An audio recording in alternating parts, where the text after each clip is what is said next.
Johnny will really hit those microphones and those cameras with blood all over him, fighting off anyone who tries to help him, defending America even if it means his own death, rallying a nation of television viewers into hysteria to sweep us up into the White House with powers that will make martial law seem like anarchy. You are listening to Psyop Cinema, and today, Brett and I have William Ramsey joining us to discuss The Manchurian Candidate. So we've collaborated with William many times before on his show and on ours, though I think the last time that you were on here, William, for a Psyop Cinema appearance, I think that was for our episode on the Alex Garland Civil War movie, and we also discussed the film, The Second Civil War. We did that in summer 24, but Brett has been on William's show recently talking about a couple pieces from issue 2 of Culture Engineering Studies magazine, and it's been a while since William first suggested that we all talk about The Manchurian Candidate. I think, William, you first floated the idea around the time that we discussed 7 Days in May, directed by Frankenheimer. Also, a couple years ago, we did that episode. And Manchurian Candidate, this is, of course, one of the most iconic depictions cinematically of mind control of all time, if not at the very top of the list. So very important for us to cover on this show. And William has done a lot of work analyzing this film and its significance recently. Has done multiple other podcast appearances on this topic. And at least Brett and I will have something to say about the Jonathan Demme directed, Denzel Washington starring 2004 remake as well. And I also recently watched 7 Days in May again, since it's from the same director, and some complementary themes. But the centerpiece of our discussion here today is definitely the 1962 film Manchurian Candidate, directed by John Frankenheimer, based on the 1959 Richard Condon novel, and starring Frank Sinatra, Lawrence Harvey, Janet Leigh, Angela Lansbury. So, William, thank you so much for joining us here on Psyop Cinema today. Thanks for having me. Great to be with you guys. It's been too long. Thanks for having me back. You're very welcome. And Brett, I know that you're going to have a lot to contribute to this analysis too, but William, since you've been diving really deep into the Manchurian Candidate as of late, where would you like to start us off with today's discussion? I think it's just like the current events, tying this film to current events. There's been so many assassinations. We almost kind of take it for granted, but it's almost like a flurry of these events. 2 around Trump. There's strange things that happened on January 1st, 2025. Mangione is another strange one. I've been doing research on the connection between Chapman and Hinckley and Catcher in the Rye novel. Not exactly cinema, but it also, I just noticed these similarities between our kind of common culture and these assassination events. It led me back to this movie, is all these things that are happening. And I did, like you mentioned, I did started doing shows and interviews maybe 3 or 4 months ago in repetitive shows on this topic. And since then, incredible things have happened, like the Kirk assassination. And so there's been other shootings and stabbings that involve kind of themes that you kind of, that are suspicious actions by these so-called assassins, whether it's Tyler Robinson, who's been the lone nut shooter supposedly of Charlie Kirk, or this other, the preceding stabbing of this young girl on a public transport. The guy who stabbed her, his name was Desmond Hawley, but he also claimed to have materials in his body. The very strange kind of schizo thing. It kind of just overemphasized the narrative that's in both the book and the film. And I've read the book by Condon, like you said, 1959, and was impressed by his actual really great prose, but also his frame of reference is very expansive frame of reference, in his ability to tie in occult numerology, classical illusions, and sophisticated kind of technical mind control concepts into his book, which were then literally cut and pasted into the screenplay and narrative of the film. So they were really true to the film. And I sent, there was like a video I sent you guys that I've seen, I've played it in other shows, where Frankenheimer himself says, we were just doing Condon's book, and I think they were right. So this film, for people who don't know, was missing. It was taken out of circulation after the JFK assassination for 25 years. And it was also in the AFI's top 100, so the American Film Institute's top 100 films of all time in America, which is really saying something, considering that how vast that field is. And the lead character, Angela Lansbury, who plays Eleanor Iselden, in other lists is one of the top 25 villains, and she's really wonderful, and I really admire her acting. I don't think that's not just a great actor, but she's incredible. And so I think it's a great movie. I highly recommend the movie for just cinematic purposes, black and white, interesting tracking shots. Really one of the best scenes in cinema, in my opinion, is the scene where they are in Manchuria being kind of mind controlled in front of Dr. Yen Lo, played by Ching Ding, I think is his name. I have trouble pronouncing that. He's wonderful. He's so great. Apparently he was in Hawaii Five-0, the original Hawaii Five-0 after this, which I have to go back and see. But great acting and great. I just think it's very clever. The film itself really runs about 120 minutes. And it's actually, there was a consultant who's lurking behind the scenes of this film. A lot of people may not know. His name is William Joseph Bryan. It's easy to get confused with William Jennings Bryan, but it's not. It's a different guy.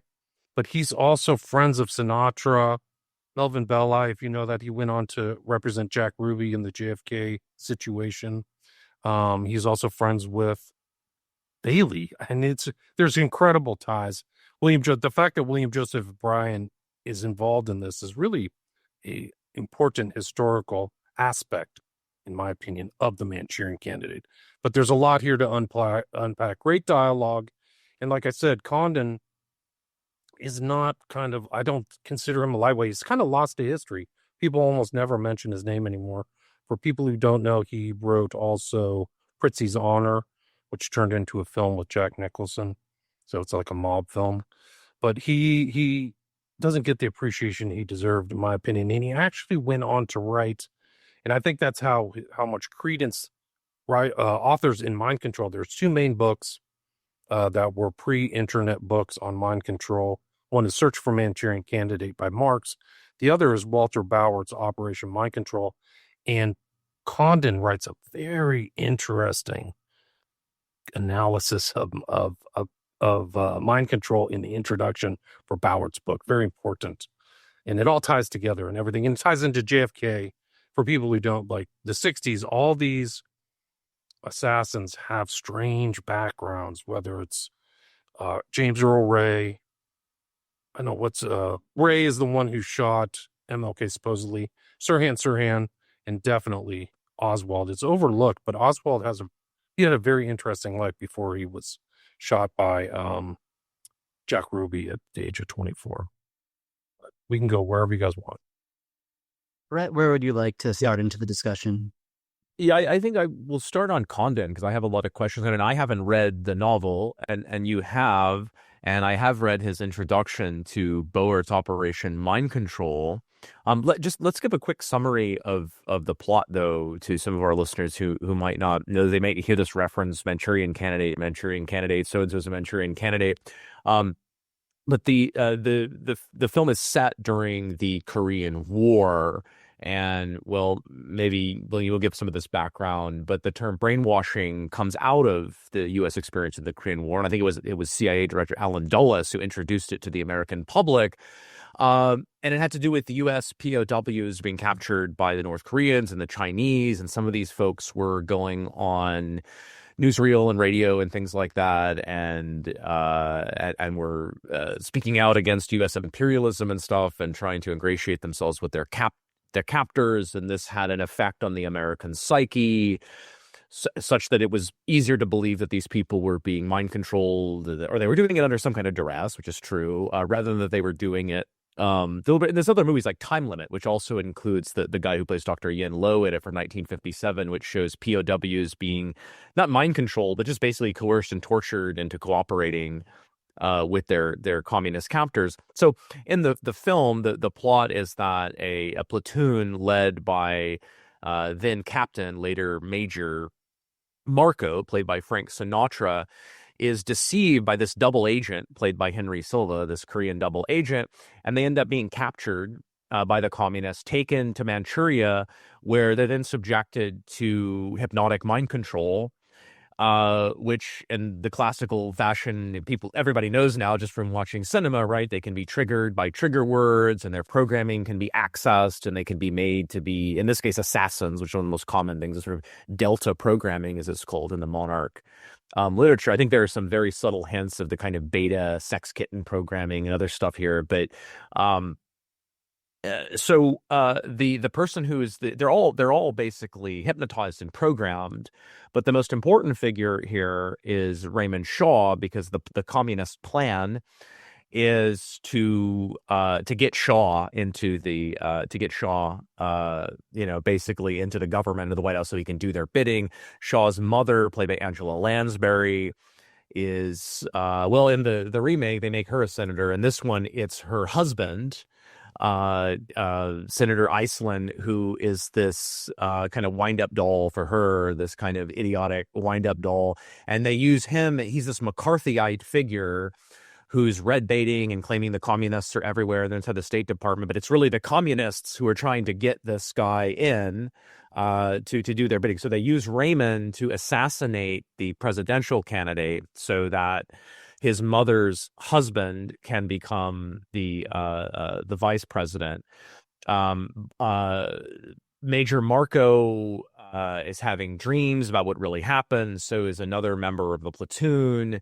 Marco puts it together. He gets to Shaw. Eventually, he's able to access Shaw's programming himself, which is very fascinating for several reasons, right? So then he programs Shaw.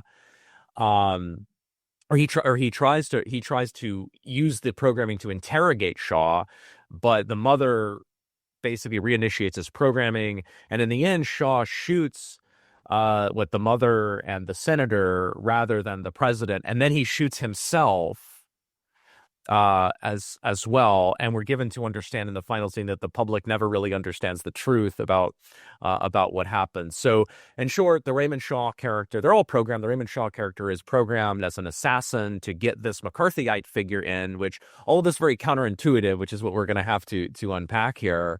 Why would the communists want these far right, Edwin Walker type McCarthyite people to take over the government? I think this is part of the psyop and the misdirection of the film itself. So that sort of brings me to Condon, though. Because Condon, they're just adapting Condon's novel. And in Condon's novel, he sort of follows Alan Dulles' cue in attributing these mind control techniques or technologies, as the remake doesn't blush to call it, to the Eastern Bloc and to the communists, and not to the West. Now, in Condon's introduction to Boert's Operation Mind Control, he's very open about the fact that these are the tools that have been wielded by, as he calls it, our father in the American secret police, which is an interesting phrase I'll come back to, this idea that he who wields the powers of mind control is really God. I think that's a subtle message you see at the beginning of the film. At any rate, so Condon is very much whatever you want to call it, right? He's very much a truther and an activist against this stuff, and yet in his novel, all of these techniques are attributed to the communists. And in my reading of the film, right, that becomes part and parcel of the psyop of basically laundering these techniques through, on the one hand, the communists, on the other hand, the real or potentially nationalistic enemies of the liberal East Coast establishment globalist folks who, and I think for historical perspective, are the people that are actually wielding these techniques. So that's the psyop.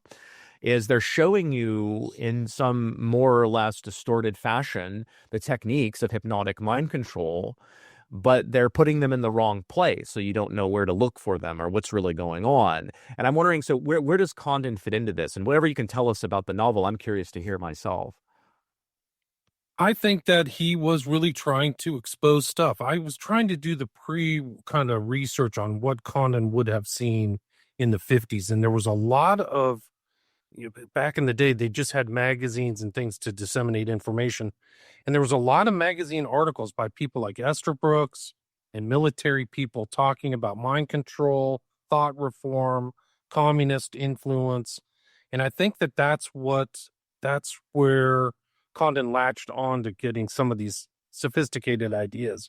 Why he put it in and kind of blamed the communists I don't know why, but those are like the sophistication of seeing these papers, because those papers were really extant. There were all these other different writings by so many of this CIA, MK Ultra doctors that were out there, Orne, Esther Brooks, that are sophisticated kind of inquiries in there. You mentioned the death of Raymond Shaw at the end. I don't know if you saw the tie-in, but Dr. Yen Lo, and during one of his speeches, he talks about self-destruction mechanisms in one of those speeches while they're in Manchuria. And that's what happens to Raymond Shaw at the very end of the film.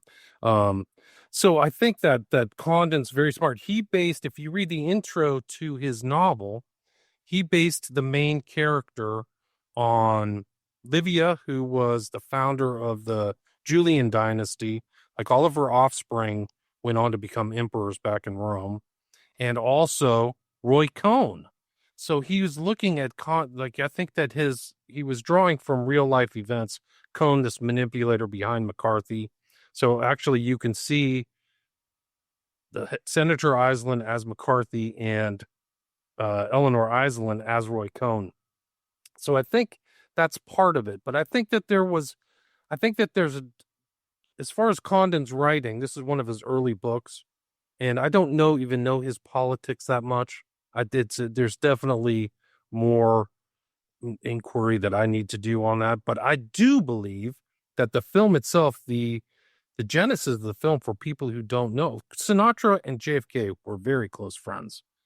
He was a supporter. Sinatra was involved in the running of JFK when he was running for president, and he was kind of like the foreperson for the inauguration. So he got all the celebrities there in 1960 for the inauguration of JFK. But Sammy Davis Jr. said that Sinatra had a direct line to the White House, so he could call up and talk to JFK. He was in Hyannisport, and JFK's had read the novel, and Sinatra says, "I want to make this movie," and he's like, "You should do it." So a lot of the approvals for the financing, a crucial component for any project is getting the okays of the executive. But apparently JFK got a green light from Hollywood to make this movie. So I do think that, much like 7 Days in May, which was also involving JFK, this film was kind of an disclosure. I think there's a disclosure element by JFK in both 7 Days in May and Manchurian Candidate, that he was aware of some of this stuff. And I think it's really remarkable historically, because when you take apart Oswald, he's like Raymond Shaw, literally bounced into the communist bloc for 18 months, pops back within a year. He gets blamed as the patsy with a rifle, taking a shot at Kennedy, which I think the whole story of him on the 6th floor depositories, hogwash. But the parallels are there, and that's probably, why this movie was taken out of distribution. I don't know, but something tells me it wasn't just, I don't have any evidence that somebody was threatened or anything, but it was so close to the real life events. I wouldn't be surprised if somebody said, "You got to take this down." Somebody in authority told Sinatra, who had really ultimate control. It was his production company. And so that's one of the interesting elements, is how much Sinatra was involved in this, and JFK. So that backstory, getting Frankenheimer involved, also is interesting. And it's just really incredible. So that's a kind of a long answer. I don't. Maybe the movie wouldn't have been made if they would have made it more American. That all of that research that was going on in MK Ultra, brain warfare, even the stuff preceding that under Morse Allen, Bluebird Artichoke, all that stuff. Maybe it wouldn't have been made if it was so overt. So maybe they almost washed really what was going on in the so-called free world by putting it in the communist, but still exposing those concepts, these kind of mind control paper concepts, and making Dr. Yen Lo kind of like an avatar for all of the myriad of MK Ultra doctors and all the research they were doing, whether it was Cameron, Orne, Jolly West. The list Sargent goes on forever. So, sorry. No, that's great. And I have a quick thought on just what you both said about the ending, is that, it gets worse with the remake, which just kind of amplifies all the disturbing aspects of the original, but it's still kind of troubling on its face in a psyop direction about the three things here that are present in the conclusion, which Shaw saves the day in a certain sense. And Brett, you mentioned the markers use of like the full deck of the Queen of Diamonds to reprogram Shaw. And there's an act of spectacular violence with Shaw assassinating his mother nice at the convention, and then like you were saying, William Shaw kills himself, being unable to handle the horror of everything done to him, and also fulfilling his programming. And with the reprogramming, Marco laments when he tried that when it seems like it didn't work, he sarcastically describes the attempt as, "Oh, my magic is better than your magic," but then it turns out it really did work. So you have benevolent reprogramming, spectacular violence via assassination, and then suicide, aka Omega programming, all right there at the end. So pretty troubling on its face. And then I guess to respond also to some of what you both said about kind of like the meta politics here, I do have and I very much agree with Brett's read about the misdirection here in terms of like, well, where is the mind control coming from? And it's very convenient that it's the exact enemies on the, as Frankenheimer said, he made the movie to show like the idiocy of the far left and the far right, and the nobility of the good centrist establishment, who are the ones like by and large behind the mind control. So you can get revelation of the method in with that kind of misdirection. At the same time, I don't think that also rules out an element of some of what you were suggesting, William, in terms of some benevolent disclosure here going in through JFK. And how I think those things can come together is basically the complicated metapolitics of this era of the Cold War. And I guess what I mean with, and I have a lot of thoughts here, so feel free for either of you to interrupt me at any time. But so I said I also gave another look to 7 Days in May, and when we talked about that movie 2 years ago, I gave a bit more tentatively during that discussion this kind of idea that, yeah, Frankenheimer was kind of engaging in some misdirection there and a limited hangout that's very characteristic of the political psyops that the kind of globalist Anglo-American Atlanticist inner circle likes to trot out via Hollywood. That's kind of the dominant voice for Hollywood political psyops. And I think it's reasonable to read Frankenheimer as kind of a true believer, a sincere adherent of that kind of establishment worldview that he's propagandizing on behalf of. Like when we look at stuff like the JFK connections to these movies, or his work on the RFK presidential campaign, or having even driven RFK to the Ambassador Hotel. With all that, my sense isn't that Frankenheimer was knowingly, predictably programming assassinations. I think that he drank the very potent establishment Kool-Aid that wants to hang trauma-based mind control, MK assassinations, and illegal government takeovers entirely on the hardcore anti-communist wings of American politics and the military. I mean, notice that even in the Manchurian Candidate, in the original, the FBI and the CIA are among those fighting the conspiracy. There's a reference to a joint unit between the two agencies. And when we're thinking about psyops related to the politics of this era and these high-profile assassinations, particularly JFK. Like I'm thinking about something like that Carl Oglesby kind of Yankee cowboy war framing, which I think is interesting and helpful in getting us to kind of start thinking about real conflicts within the elite. But my sense is that Oglesby kind of gets the timeline wrong of when that conflict becomes really genuine. I don't think it's exactly right to frame the JFK hit as kind of a cowboy, new money, Sunbelt strike against the Yankee Northeastern establishment. I think it's really kind of more in the early 70s, Nixon years, when that kind of split within the elite really metastasizes, and you get a back and forth of sharper teeth between like the diehard Atlanticists on one hand and those on the other hand who want a more moderate internationalism, more militantly led by the U.S. and Israel. But back in the 60s, the reason this stuff is so hard to figure out is that there's such complex interconnection between the aspirationally globalist, liberal transatlantic establishment and the military and intelligence security apparatus. And a key example, and I think I probably even mentioned this when we talked about 7 Days in May, is that you have like a diehard set of anti-communists like the Dulles brothers who are deeply embedded in the Rockefeller CFR, Council on Foreign Relations network. And if Allen Dulles did not plot to kill JFK, then no one did.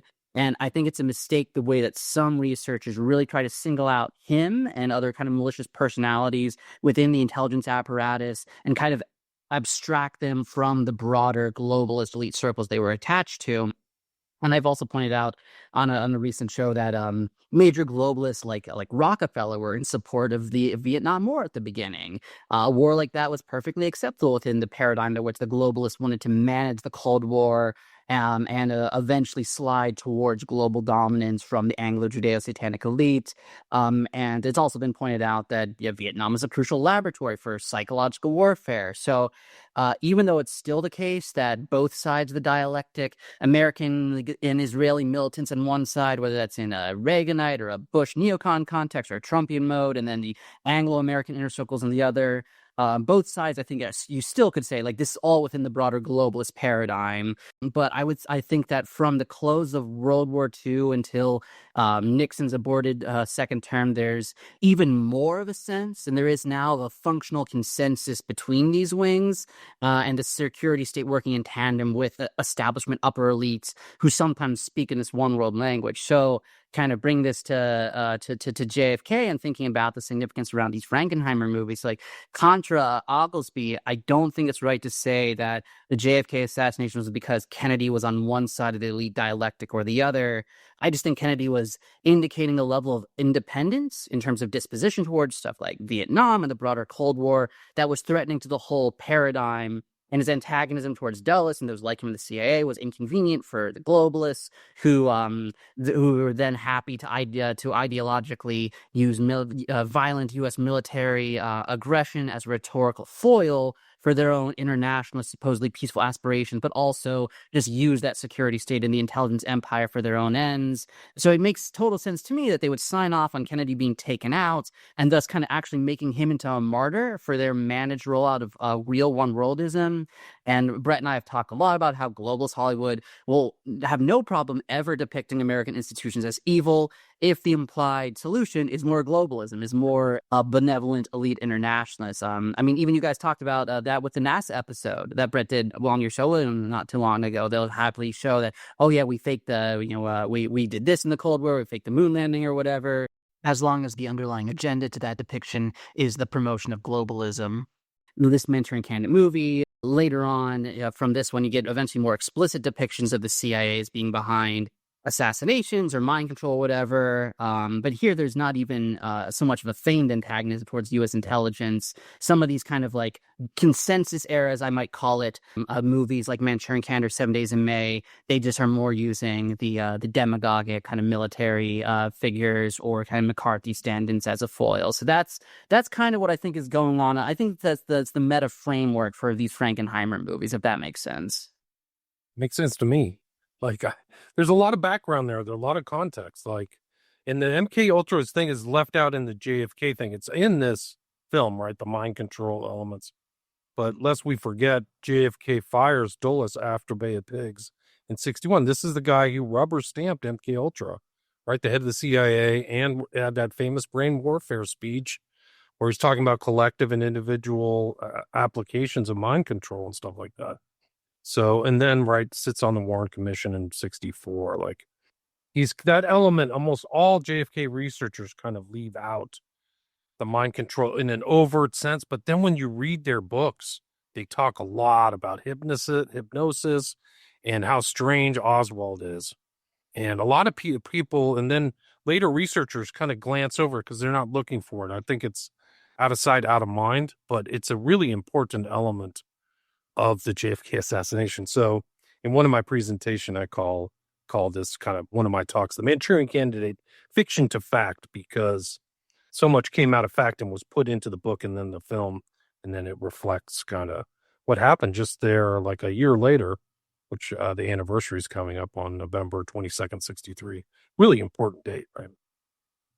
Yeah, well, I want to come back to the politics in a second, but I want to get to, because you already raised the name William Joseph Bryan here, and I was fascinated to learn that he was an advisor. This is a very sinister figure. You mentioned you might confuse him with William Jennings Bryan. I have a very sanguine view of William Jennings Bryan. I mean, he was a Christian populist who took on the money, power, and the banks in a very genuine way, and they had Cross of Gold was his famous speech, right? Cross of Gold. Yeah, because the gold standard at that time was, as Carol Quigley explains in Tragedy and Hope, was one of like 5 or 6 of these sort of interconnected factors that the money power had to have in place in all of the countries they controlled. Later, they would detach themselves from the gold standard.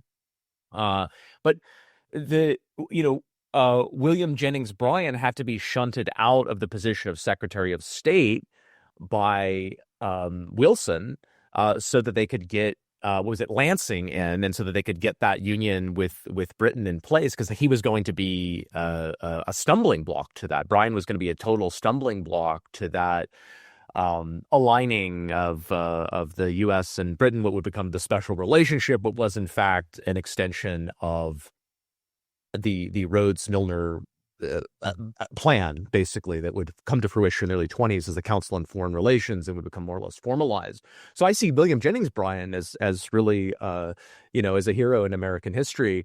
But obviously, was it his grandson or was it his son?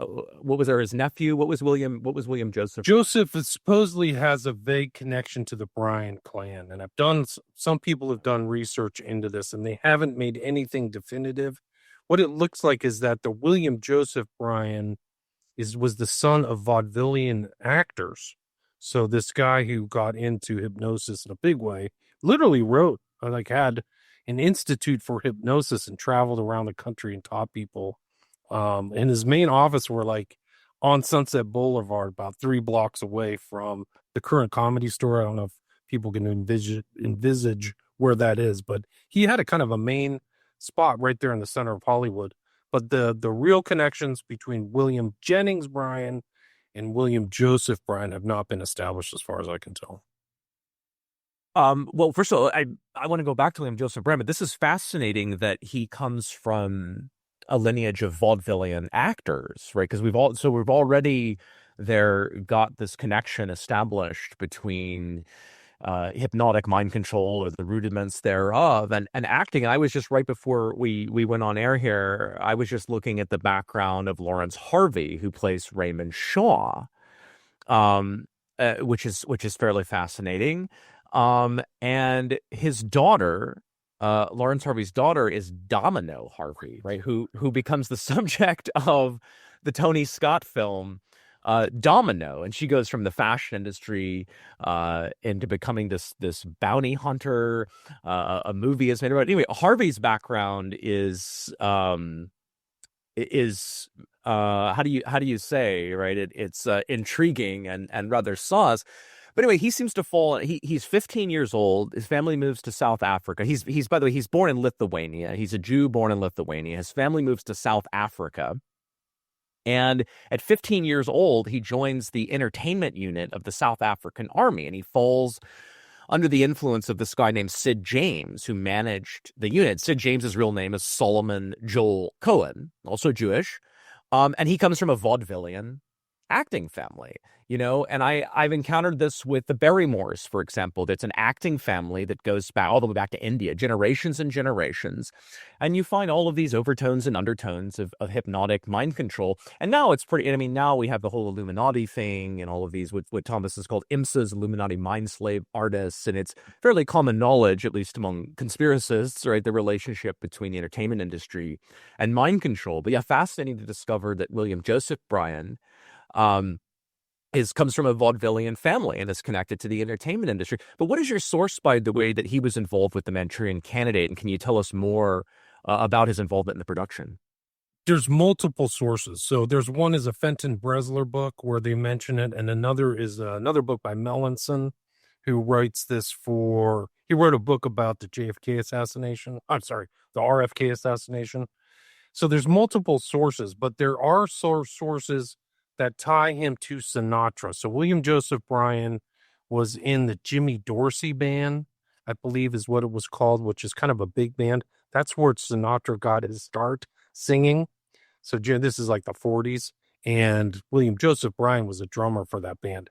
So there were connections between Sinatra and William Joseph Bryan that are there. And multiple sources have named him as and it's one of those secretive things that is behind this kind of film, is that he was it. There's a lot of people who said William Joseph Bryan was a consultant. He was also involved in another film called Dementia 18. Have you ever heard of that film? Is it Dementia 13? Maybe it's 13.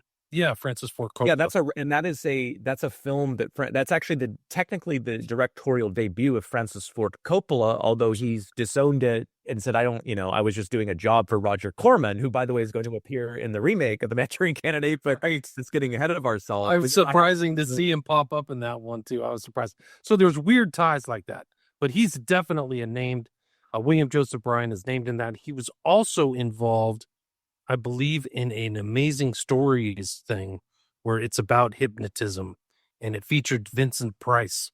So William Joseph Bryan, he also was a hypnotist for famous actors at that time, whose name I can't remember right now, but he would hypnotize a lot of guys to get them to quit smoking or drinking or something like that. So his entertainment connections are established. Like I don't have the research at hand.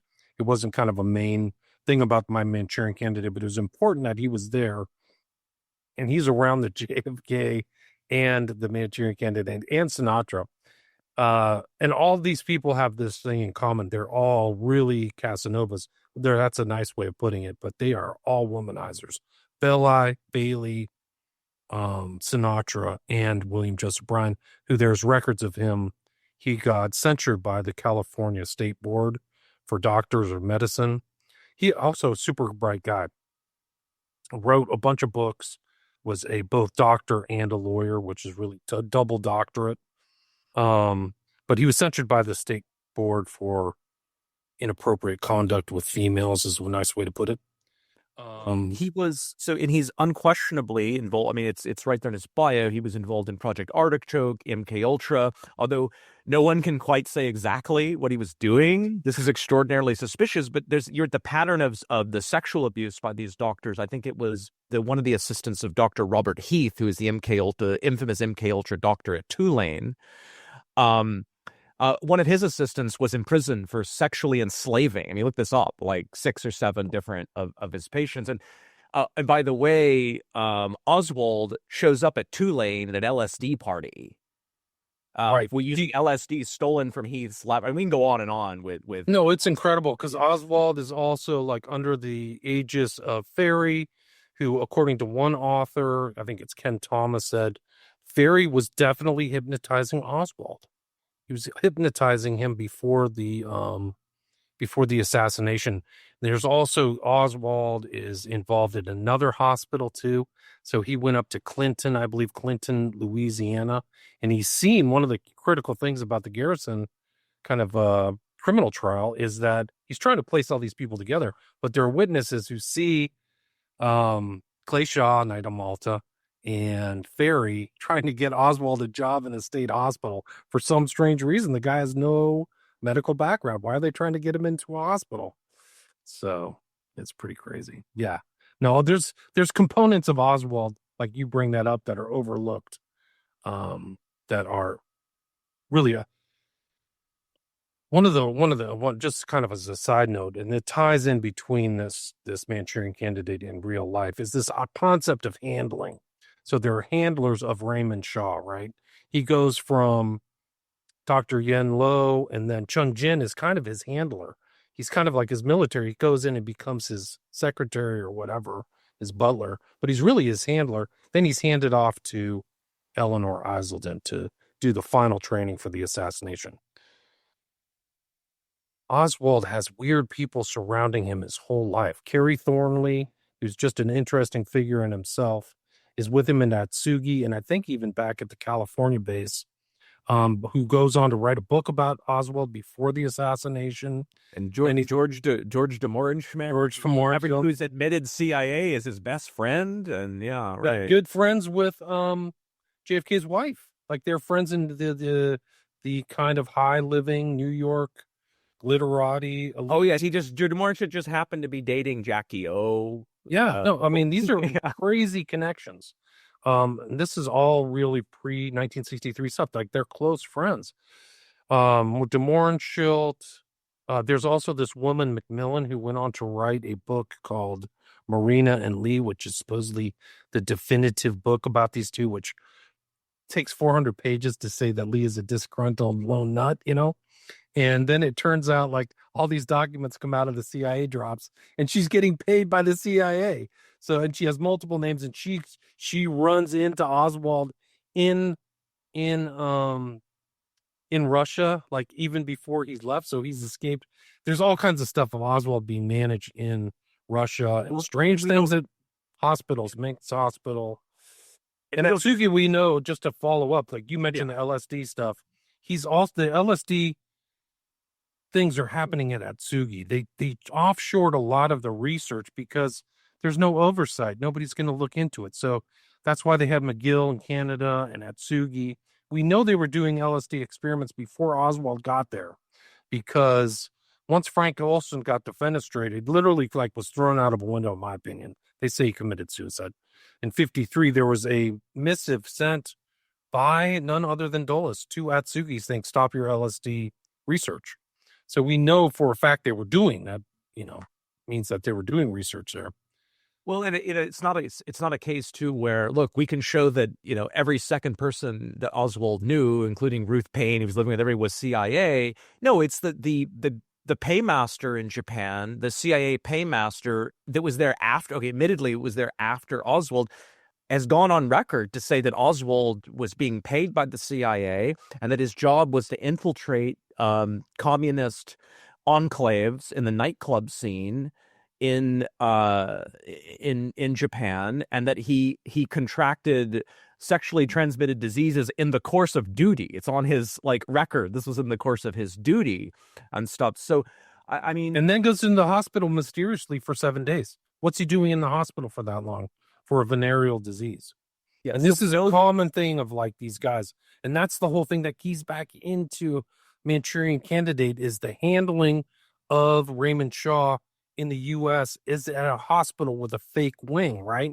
So they're saying it's a fully functioning hospital, but they got Raymond Shaw up at the top. And this is common through MK Ultra stuff all throughout the United States. McGill's the same way. The sleep rooms were in old stables that they changed. They did the same thing at Georgetown, all these other universities. They just added on. The paperwork is there. The proof is there. Well, this folds right back into Manchurian Candidate, because, well, in two ways. Number one, right, there's a scene when Raymond he's sent to work for, or he goes to work for this liberal journalist, supposedly in rebellion against his mother. But Dr. Yenlo and one of the other handlers, they contrive some fake accident so they can bring him into a hospital, because hospitals is where they can get, hospitals are total institutions, as the sociologists call them, where they can have access to Raymond and they can tweak his programming. Is that what they were doing to Oswald? The second is the way it ties in with Manchurian Candidate is the same question with regard to Oswald kind of looms over Raymond Shaw. Was Raymond Shaw, was he programmed just because he was in the wrong place at the wrong time? Or was he chosen because of his family? And you look at Oswald's back, and the only question, and there's no question that Oswald was part of the clandestine world. Let's just put it that way. There's no question about that. That's it's not worth arguing with people that don't understand that. The question, there's not that there's not a lot of mystery, though, because the question is how far back it goes. I've come to suspect, the more I learn about Oswald's background, that it goes back basically to birth. That this started very, very early.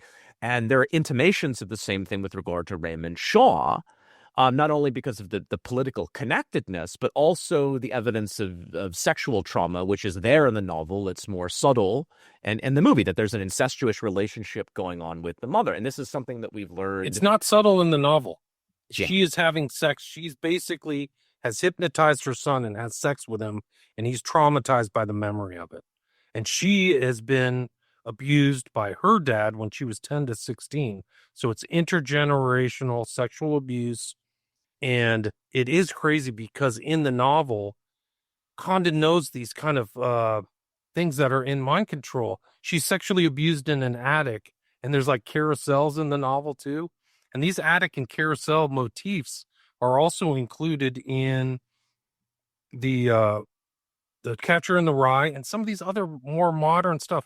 There was somebody's actually sent me something today that I think you guys would find interesting, is that there was some movie called The Crush, and it features at the very end, it's like mind control Lolita themes.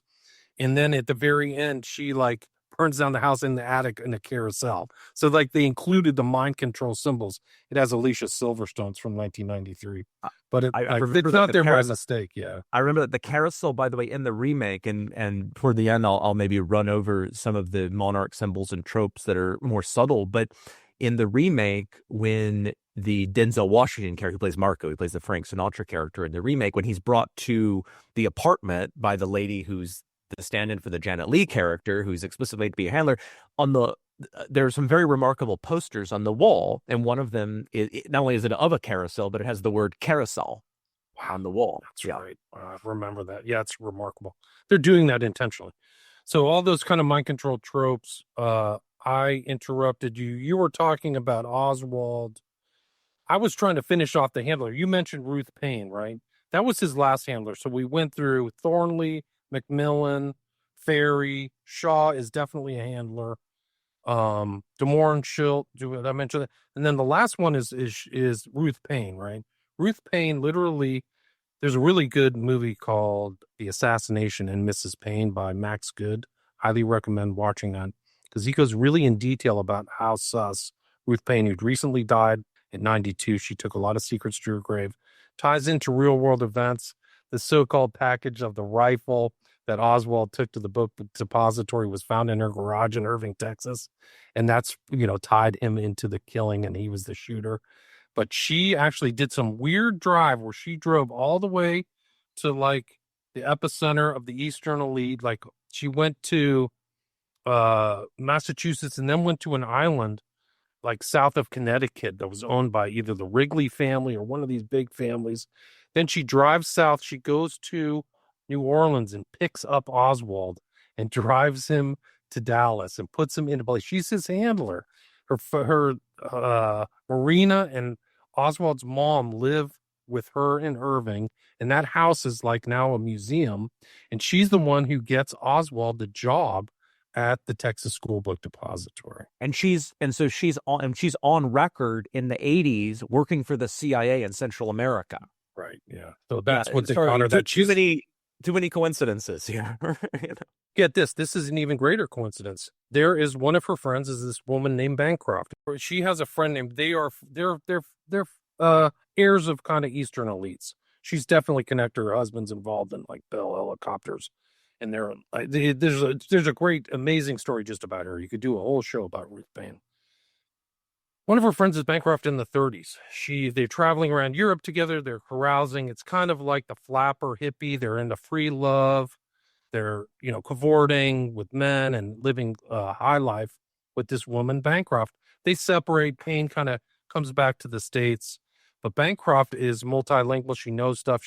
She's around Europe. She gets hired by, this is one of her best friends is Ruth Payne. She gets hired by the OSS and becomes a secretary for none other than Allen Dulles. She is Allen Dulles' secretary in Switzerland for the entirety of the war. They're involved in getting all kinds of stuff. Dulles is obviously representing Sullivan and Cromwell and I.G. Farben, and really strange overlaps between financial interests that he shouldn't be involved in, like Himmler. And these guys are all Knights of Malta, Galen, Himmler, and Dulles. And they're involved in trying to kill Hitler. So Dulles is the guy's intermediary between the conspirators of June 1944 is this guy Javisius. So Bancroft is having sex with Javisius and Dulles, and they're trying to kill Hitler, which isn't successful. And then they kind of separate, and she goes on to write this by her autobiography of Bancroft. It's called The Autobiography of a Spy. She's literally a spy. So that the level of separation between Ruth Payne and the founder of MK Ultra is very narrow. It's like 2 degrees. It's nothing.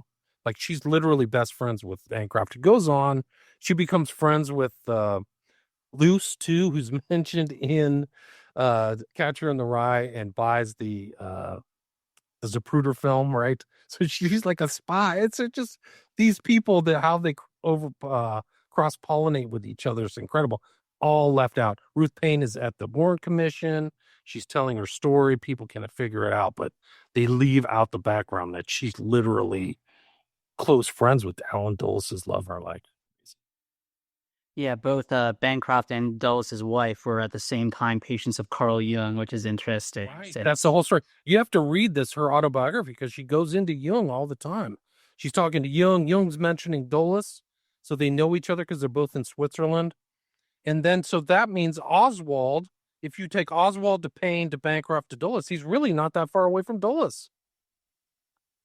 Right as Dulles gets fired, the assassination takes place, then the Warren Commission. Well, I mean, we can say too that George de Mohrenschildt, right, his best friend, who is, it's not a matter of controversy, right? He worked for the CIA, was paid a lot of money by the CIA, was also friends with George Bush, and wrote George Bush a letter while George Bush was CIA director saying, people are trying to kill me. I think it's because I published these biographies of Oswald. My view of, and I know we're getting a little far afield, but my view of de Mohrenschildt is that he didn't know they were going to use Oswald as a patsy. I don't think de Mohrenschildt is a total psychopath, and he felt bad about this. He hemmed and hawed. He gave the longest testimony of anybody to the Warren Commission. He hemmed and hawed a lot. It was like they were trying to get him to say certain things. He said them. And then he says, someone's trying to kill me. Can you do anything about it? In a letter that I think he knew would be sort of public. And then we have the letter that Bush writes back telling him, maybe it's the press that's spying on you. And then de Mohrenschildt is dead a few days later. Yeah. It's almost like a pleading. It's in the Family of Secrets book. I forgot the author's name, but the letter he sends to Bush is like, I'm being followed, but come on, help me out. Like, he's like pleading for his life. I didn't say that. He's like intimating that he didn't say that much. And it's interesting. There was a journalist surrounding the JFK assassination. He was from Europe. He's from the Netherlands. His name is Willem Oltmans. And I have a book in my thing about Oltmans and his friendship with de Mohrenschildt. It's more than a friendship. They're as close as you could get as two men could get. Let's put it that way. So Willem Oltmans is lovers with de Mohrenschildt during this time. He's investigating all this thing, according to this book that I wrote called The Baron and the Journalist. I forgot what the full title. It's in my catalog. Willem Oltmans is featured in the JFK movie by Oliver Stone. And he plays, I forgot which character he plays. I think he plays de Mohrenschildt. Oh, he plays de Mohrenschildt. So yeah. Stone does this thing where, like, he casts who's the person who Garrison plays the judge, right? And then I think Gruden's in there, who's another JFK researcher. So yeah. Small world. So this overlapping, that's one of the interesting things about Manchurian Candidate. Some other movies don't do this. They don't rhyme or overlap with fact, but like JFK definitely, the film by Oliver Stone definitely does. That could be another Psyop Cinema episode. But it's incredible, these connections that take place from that you can use. I say you can use Manchurian Candidate as almost a template or an exemplar of this handling process. So I think Oswald is in the place of Raymond Shaw.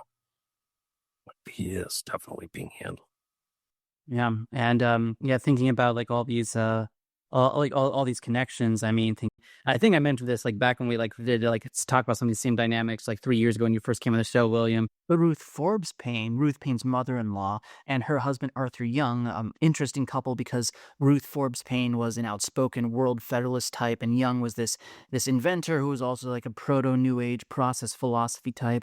But these two participated in the Andrea Puharich Council of Nine seances in the 50s. So the milieu connecting Oswald to Dulles includes these sus characters involved in this crazy elite channeling cult. So the weirdness doesn't end.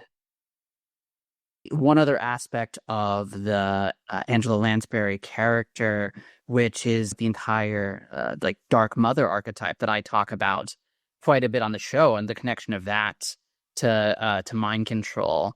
Because I mean, this kind of is before what Brett and I have extensively analyzed. Is the Joker cycle begins in earnest, but with like movies like this and the historical material around it, we're seeing the historical and cultural material that kind of formed the lifeblood of that. The cycle of kind of like the Joker cycle, Psyops, which I've argued is intimately connected to kind of Hollywood veneration of the Dark Mother archetype. So, but yeah, like these things are kind of all being formed here. Like the full-fledged archetype of the traumatized Vietnam vet is kind of the final form of the kind of like Korean War, like POW stuff that we were talking about earlier. And Raymond, he's not socially alienated in the exact same way as the later like incel and proto-incel archetypes, but he is described as friendless and unlovable. And so there's I think in Manchurian Candidate, a pretty important demonstration of what I've argued for years, that the pop culture image of the alienated young man who commits spectacular violence that's intimately tied to the archetype of the dark devouring mother. And a lot of these cultural and pop cultural psyops are attempts to melt the American man into the embrace of this kind of goddess idea,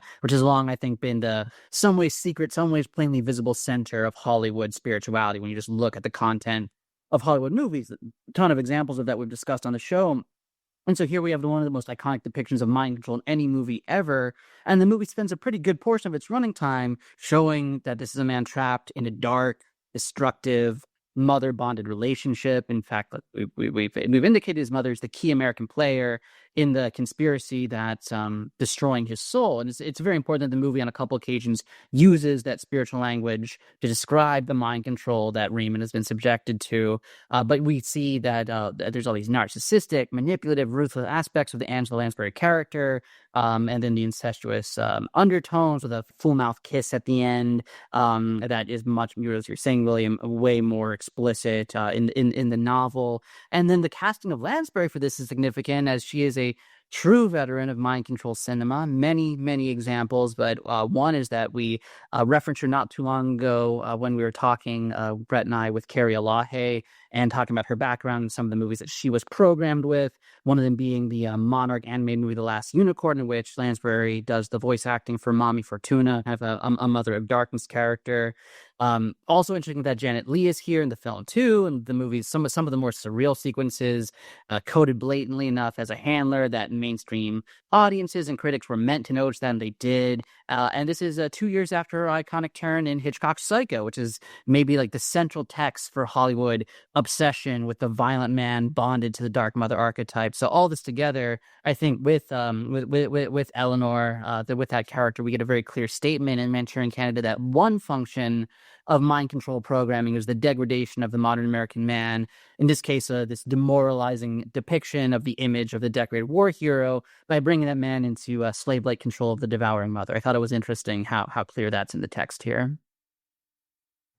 Yeah, that's amazing. You're really absolutely right. For people who don't know, the central motif of the entire kind of book and film is the Queen of Diamonds. And the reason it's chosen as this motif is that the mind control doctors know Raymond has an issue with his mom, right? So that's it. So we're going to use this as it. It's going to go into his deepest psyche. And he's complaining about his mom all the time, and he doesn't like her. And it's interesting that last final sequence or kind of important speech that she has is like the rape. I didn't allow your soul to be raped for this, but I'm going to use it. Like, so the devouring mom, I'm going to use the rape of your soul, my own son, to use as almost like a sacrifice to propel myself into total power and then seek vengeance, right? So she wants to get everybody else after that. So it's really interesting you say that. Yeah, she's definitely in that role, the devouring mother.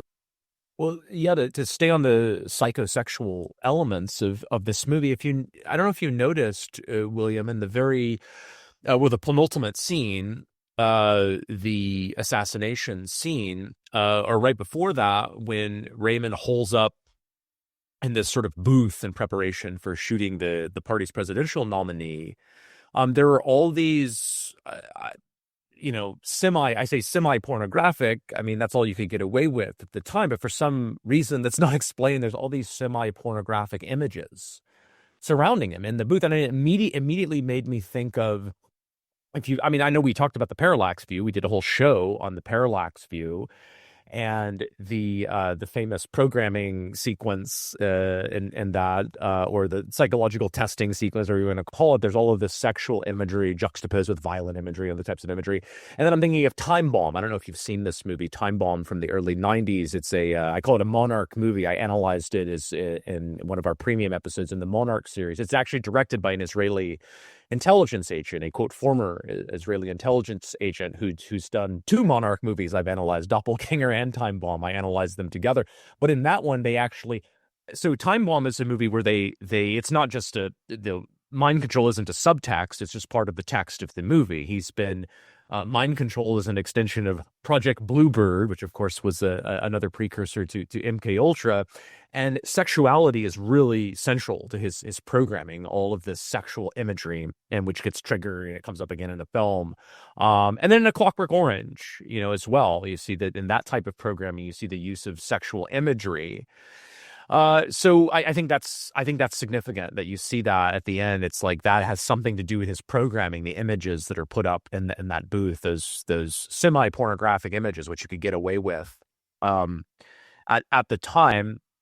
I guess the other point I wanted to make on the subject of the sort of psychosexual dynamics of mind control, the Manchurian Candidate, is something that Thomas Sprubby has asked me, what is it with Lincoln? Why do we see Lincoln over and over here? And Senator Iceland, the Angela Lansbury puppet senator, the stepfather, who's a completely empty suit, but he dresses up like Lincoln. You see other things too, like very sort of silly Lincoln imagery. Like there's like a lamp that's a Lincoln lamp with a Lincoln top hat and everything like this. And obviously there's something inversive and upside down going on here, right? This guy's about as far from Lincoln as you could get in many respects. But I think it was, as you were speaking, as Thomas was speaking, it made me think, Lincoln is the dead father.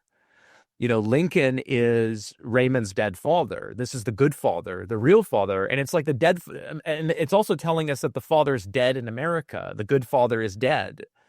He's not around anymore. Now, in the remake, again, Thomas pointed this out to me yesterday, you see Lincoln briefly, see a Lincoln image briefly in the remake, and it's when the so-called white hat FBI agent, who's basically the Janet Leigh character in the remake, she's looking for Raymond, or I'm sorry, she's looking for Marco. She's looking for Denzel Washington. She's running around this school, and she runs into a patriotic play that these grade school kids are putting on, and one of them is dressed up like Lincoln. Now she comes in behind them, and it's as if to tell you that all of this George Washington and Abraham Lincoln and Thomas Jefferson stuff is just play acting for kids. This isn't the real America, and she comes in out of the back.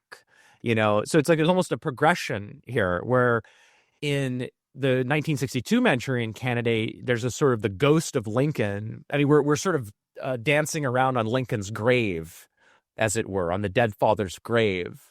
But by the time you get to 2004, right, this is kid stuff, right? Anybody who thinks that this is about how a bill becomes a law and the, Declaration of Independence and stuff like that is childish. And so, but anyway, I mean, I know it's just the sort of psychosexual dynamics, but the political message here, right, is that America's dead. Once Sidney Gottlieb convinced Allen Dulles that mind control is the future of warfare. I mean, maybe before that, maybe when the National Security Act was passed, the America of Abraham Lincoln was dead.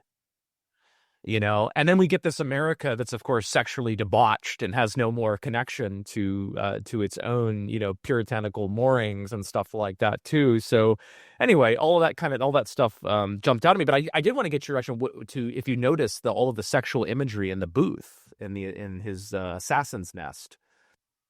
I wasn't paying attention to that, but it makes sense now. I mean, I think so. But I also saw Lincoln in the film as a foreshadowing of their eventual assassination, because Lincoln gets assassinated, but also as like a pale comparison, just like you said. Like there are sequences and visuals where Senator Iceland is up against a picture of Lincoln, and then he's just a reflection. And these are not in the book, so a lot of these visuals are added to the film in very distinct ways. There's also like the eagle with the arrows in its claws and stuff like that. That's a repeated symbol, which is interesting. It's used in the use of the other senator, kind of good senator, his name I can't remember, but there's a lot of symbology. I don't remember in the book the checkerboard floor that's in there when Raymond kills his girlfriend and her dad. So that's kind of an interesting thing, kitchen floor. But yeah, the one of the other things about that final thing is the priest, the dress up as a priest is actually interesting because it ties into actually William Joseph Bryan and David Ferry, because they were both members of this non-accredited Orthodox church, these wandering bishops. They were Ferry was defrocked, and Brian, no way, and Brian was so weird. Like he knew so much, and he knew hypnotism, but he would also give these fire and brimstone speeches in Los Angeles. I'm trying to find them, but like he would dress up as a priest, and then he'd be using women. I mean, it's just totally super dark. He probably went into his William Jennings Bryan altar or something to give those fire and brimstone speeches. But also, Ferry was a PEDO and was gay. And in real life, so was Lawrence Harvey, the actor who plays Shaw. The priest thing made me think, too, of just the religious inversion that is so much a part of the programming that we hear about from victims of this stuff. They both seem to be, Ferry and Brian both seem to be like Jekyll and Hyde characters, where they have this religious external thing, but they're into black magic. Like there's weird things going on in Ferry's apartment. And William Joseph Bryan, his friends and stuff, he was like targeted as possibly being the what's the killer in San Francisco who never got caught? The Zodiac. Like he was rumored to be so sinister that he could have been the Zodiac killer. And it is interesting because the Zodiac contacts Melvin Belli, who it's just an incredible like overview of these events. And actually if you watch the Zodiac film, Robert Downey Jr., his character is named Avery in real life. He had files on William Joseph Bryan. He was really interested in, I've never found those files, but apparently he was really on top of Bryan as this really sus, dark figure. Bryan is dark wizard. He's connected to the Boston Strangler case, right? DeSalvo. Exactly. Yeah. And that ties him to Bailey because he was a consultant for Bailey, and he supposedly induced hypnosis on DeSalvo, and DeSalvo took the blame for all these deaths. And there's actually a book called The Boston Stranglers, and its basic general thesis is that DeSalvo didn't do all the killings. He was set up for it. And the person who set him up was the guy who hypnotized him and told him you did it all. So this super dark. And William Joseph Bryan is involved in other court cases. There's like a husband who murdered his wife he's involved in. He wrote a book called Jury Selection or something like that, William Joseph Bryan. It's a whole nother show. William Joseph Bryan is crazy, but the fact that he's involved even tangentially in this film, it's very telling because you can kind of see the knowledge of this hypnotism and the way that it's portrayed visually. I think it'd be described. There's like some apocryphal pictures in the background of them filming a Manchurian Candidate with a big, huge guy sitting with Sinatra. I haven't confirmed that it's William Joseph Bryan, but William Joseph Bryan was a big boy. He was like 350 pounds. Like he had specialty clothes and stuff like that. And I think he might have been on set. There's so much more research to do that's been lost and stuff like that. But Joseph Bryan, he has an interesting story interesting story outside of just this film itself. Yeah. Well, we'd be remiss not to mention that Frank Sinatra, well, and this is going to go to questions of what the real intention of this film is, but Frank Sinatra has been credibly accused, I would say, by Sue Ford under the pseudonym Bryce Taylor of being a handler, of being a very brutal type of handler who sexually abused people that were in Bob Hope's orbit. If people don't know the Bryce Taylor book, her real name is Sue Ford. Thanks for the memory. She says that she was she was mind controlled and sexually trafficked, basically through Bob Hope. And Bob Hope would make all these stops in Vietnam and other war zones and was trafficking. He was surrounded by all these scantily clad women that she says he was actually trafficking to basically the high brass. And I think it's is it Boert himself? Yeah, I believe it's Walter Boert himself. Right, who writes I have to look at the book. I think it's Boert who writes the foreword to her book and says, look, I can't verify all the claims she's making, but I do know that I met her at Bob Hope's club back in the 70s when I was a journalist for, you know, so that's why I say credibly accused. And she said she doesn't actually say that Bob Hope was. She has a lot of interesting things about Hope. That, for example, Bob Hope didn't like to go to the more satanic Black Hood type of stuff. That was regarded as low class. But that Sinatra was a golfing buddy of Hope, and that, you know, Hope would share his merchandise, so to speak, with Sinatra, among others. And she said Sinatra was particularly brutal and he liked to beat women up. So we have Sinatra, according to her, being intimately familiar with the world of trauma-based mind control and trafficking, and then being not only involved with the film as a leading actor in the movie, but the guy who owned the distribution rights and the copyright, and maybe not kept it out of circulation. I mean, there's a lot of open questions. Maybe this will go into your area of research here, William. Now, what it says I'm just reading from IMDb trivia. It says, contrary to popular belief, this movie was not pulled from circulation following the 1963 assassination of President John F. Kennedy. It made its American television debut on the CBS Thursday Night Movies in September 1965. Well, that's 2 years later. It was repeated on that network later that season. Only when the rights reverted to Sinatra in 72 did the movie disappear from view, although even then turning up for third and fourth network showings on NBC in spring of 74. Sinatra's neglect in keeping this movie in distribution gave rise to the legend that it was suppressed because of its alleged role in Lee Harvey Oswald's assassination of the 30th president. The legend was further perpetuated when Sinatra, in alliance with MGM, re-released this movie in theaters. I'm not sure it is a legend. That's an assumption. It really... So it was, and this is another, on Wikipedia, it mentions that, yeah, it did play in theaters a little bit after the assassination, but it was like two places. It was they could find it in two places after the Kennedy assassination. A movie that was released by United Artists should be in thousands of theaters. There were more theaters at the time. People need to understand, too. I mean, everybody went to the theater all the time. You had neighborhood theaters. This is in like a couple of theaters after the Kennedy assassination, and then it's on TV a couple of times. You know, so it is very scarce. That is true. It is very scarce. It's hard to find. And Sinatra would be the person responsible for that. Why would Sinatra, why would Sinatra do this? And then why would he re-release it in 1988? And then it's easily available after 1988, but it's not easy to watch this movie. Not many people would have seen this movie between the Kennedy assassination and 1988. Right. I mean, it's amazing. It's such a great movie. I mean, people would appreciate it more. It's like a movie you can watch over and over, like The Godfather or something like that, in my opinion. So it is remarkable that it was suppressed, or whatever you want to call it. It's essentially taken out of distribution.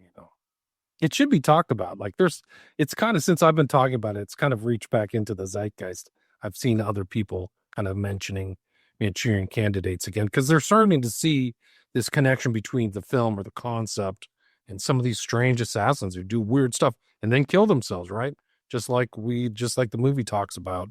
Some of these guys do themselves in.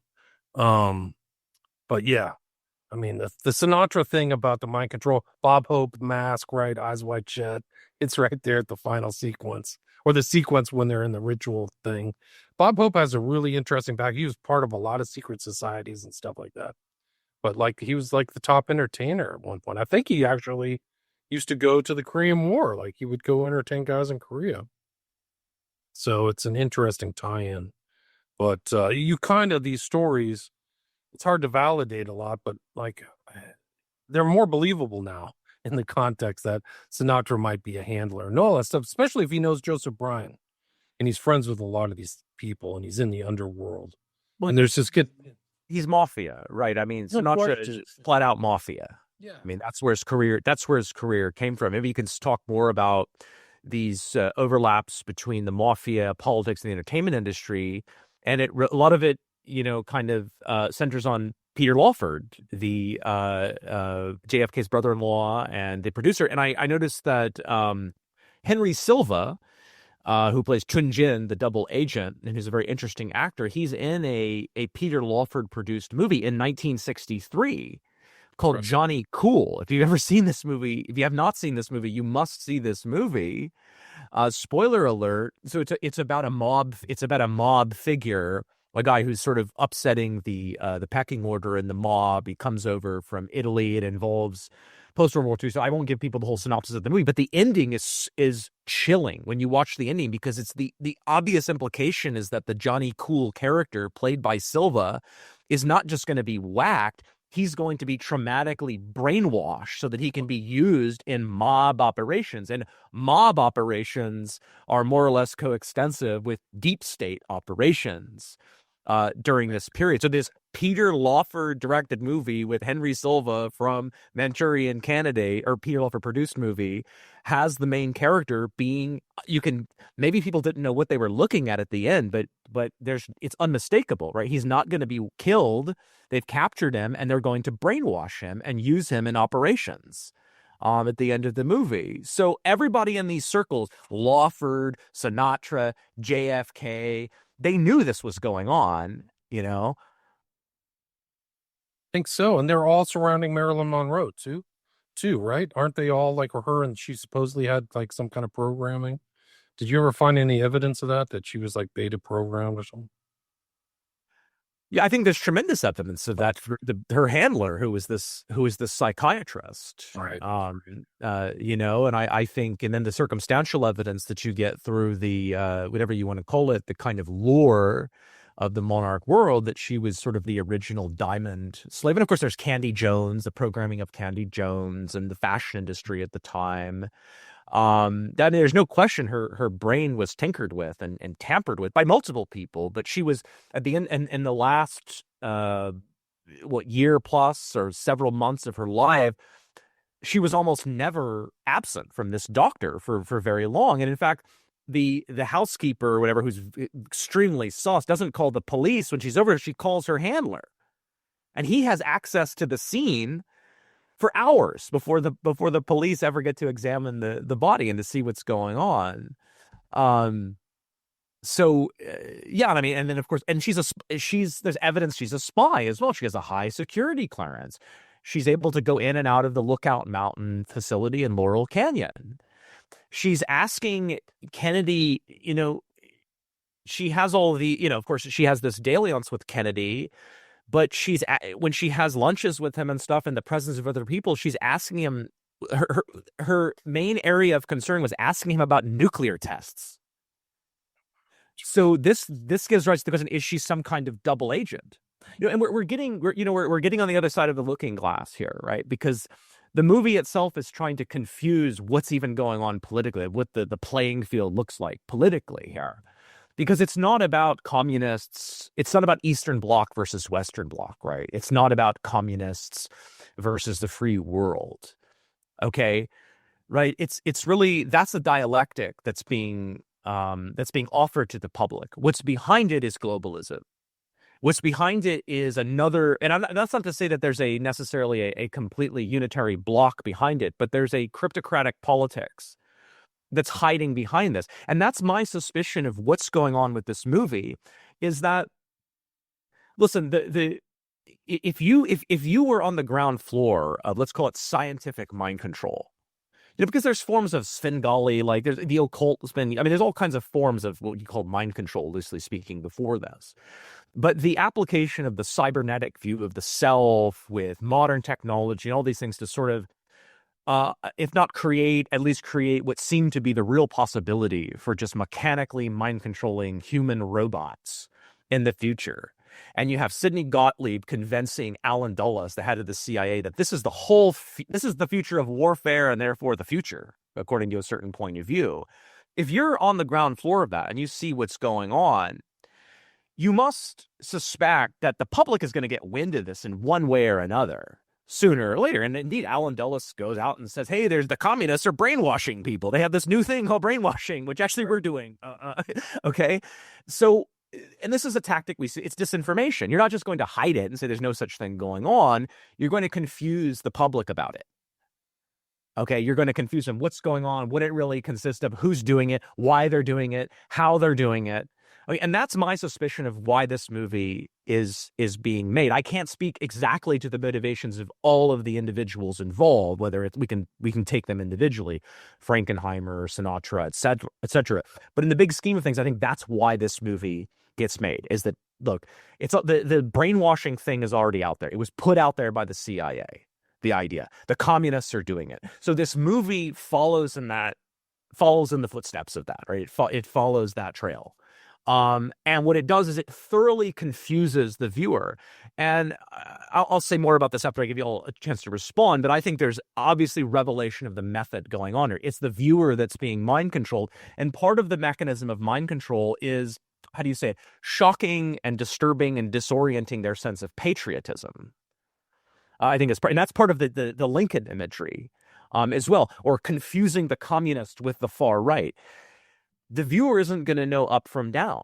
The 1960s, we call it the 1950s era viewer because we're pre-Kennedy assassination. So in a sense, we're still in the 1950s. We haven't entered the long 60s yet.